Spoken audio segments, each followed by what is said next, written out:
Hey guys, welcome to Gamer Stadium. My name is Nathan, and since Borderlands 1 Remastered just came out, I thought I'd do a little comparison between the new game and the old game to see what things have changed. Now, I'm sure you guys have already heard about the obvious stuff, such as the golden chest in New Haven and the character customization options as far as your costumes go, so I'm going to be trying to avoid that stuff in this video. Instead, I'm going to be looking at more of things such as graphical changes and whatnot. So, without wasting any more time, let's cue the intro and get right into it.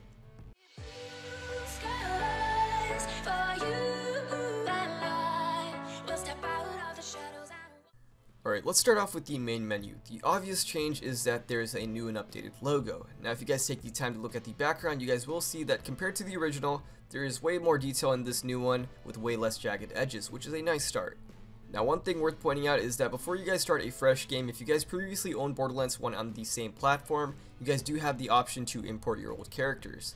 But if you guys do create a new character, it does come with its perks, which are you guys get a couple of free gearbox weapons in your inventory once you guys start up a new playthrough.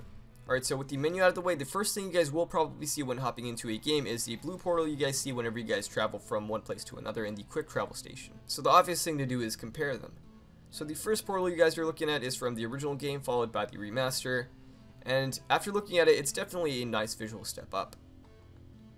So moving on, let's have a standing still look at the environment. I'm going to be in the town of New Haven just to keep it consistent throughout the video. And just as last time, we're going to be looking at the original first, followed by the remaster. Once again, you guys can clearly see a bump up visually, but I do have to say that the remaster looks slightly darker with default settings on. Next up, let's look at the ground textures. As you guys can see, most of the ground textures in the original game don't really hold up so well. But hopping over to the remaster, you guys can clearly see that these textures have been reworked. We can see a lot more detail now, and we can even read some of the words on the trash. As far as the explosion effects from grenades goes, overall they look pretty similar, but the remaster does have a slight edge since the fire and smoke effects do seem to be a little bit more visible.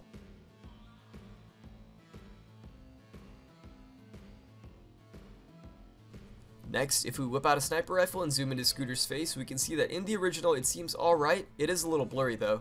But in the remaster, even though it's not a big improvement, you can definitely see some more details as far as the dirt on his face goes, and this pretty much is similar for most of the NPCs throughout the game. Now, since we're already at Scooter's place, we might as well compare how the vehicles look. Now looking at the original, I do have to say it looks okay. The colors are definitely brighter than the new game, but once again, it's a little blurry.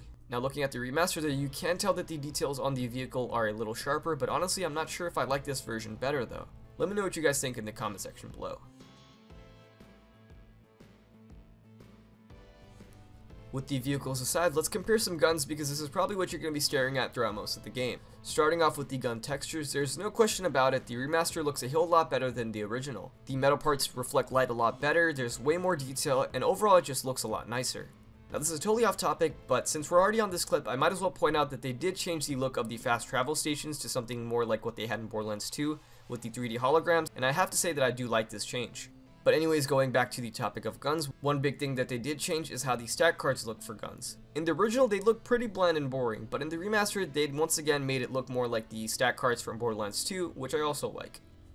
There are also a couple of gameplay changes that are pretty small, but they definitely made a huge difference. The first of these is the fact that ammo and money are now automatically picked up simply by walking over them. Now this definitely does save you from getting killed during tough gunfights. Also, the item pickup range has been significantly increased in the remaster, which is also a great thing. Another difference in the remaster is that the bullets actually go where you guys aim your gun. If you guys have played the original, then you know what I mean by this. In Borderlands 1, if you for example aimed your gun at an enemy's head, you would pretty much need to be standing within 5 feet of them in order for you to actually land the shot. This used to be especially a problem with sniper rifles, which is partly the reason why I never liked using them, but in the remaster they totally changed the aiming. If you guys aim at an enemy's head, it's more than likely gonna land.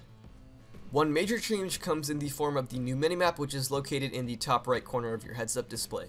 This is a lifesaver.